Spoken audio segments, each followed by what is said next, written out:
Why does it matter that you are evidence-based or you just have your little beliefs that have nothing to do with, reality? Okay, that kind of sounds rude, but why does it matter?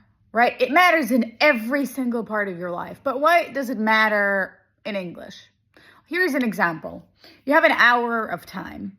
And you want to practice. So you decide to take a list of words, new words that you've just been exposed to recently, and you reread them quite a few times, and maybe you translate them into your own language.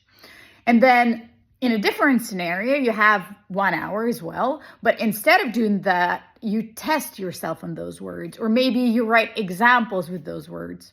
In both cases, you are spending 1 hour. But in the first case, you are pretty much wasting your time. And in the second case, you're actually doing, some active practice, active retrieval, which is good for you, which is going to strengthen your memory.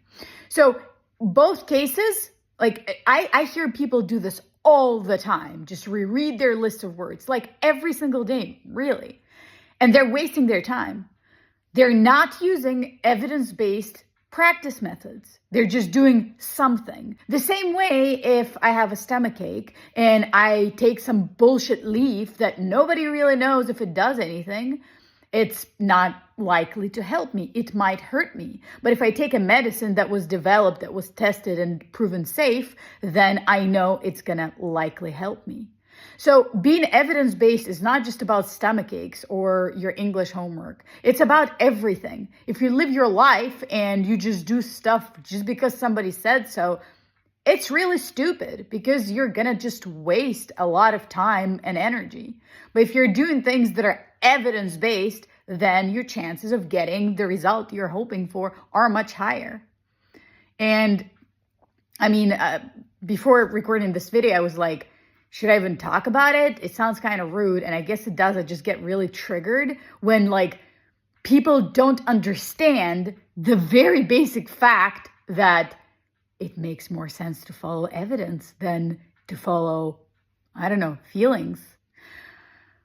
But yeah, I hope the example with practice shows you why it's better for you to follow things that are evidence-based. And this is stuff that I'm going to be sharing on my page as I have been, instead of, let me just teach you 3 random phrasal verbs that are completely out of context. Set up. What is another word for organize? Set up. And then you're no closer to using that in a sentence. But if I tell you, hey guys, stop rereading your words. Instead, test yourselves on them. That's going to actually make a difference. So how about we both make an effort to follow evidence? I'm trying to do it. Now it's your turn.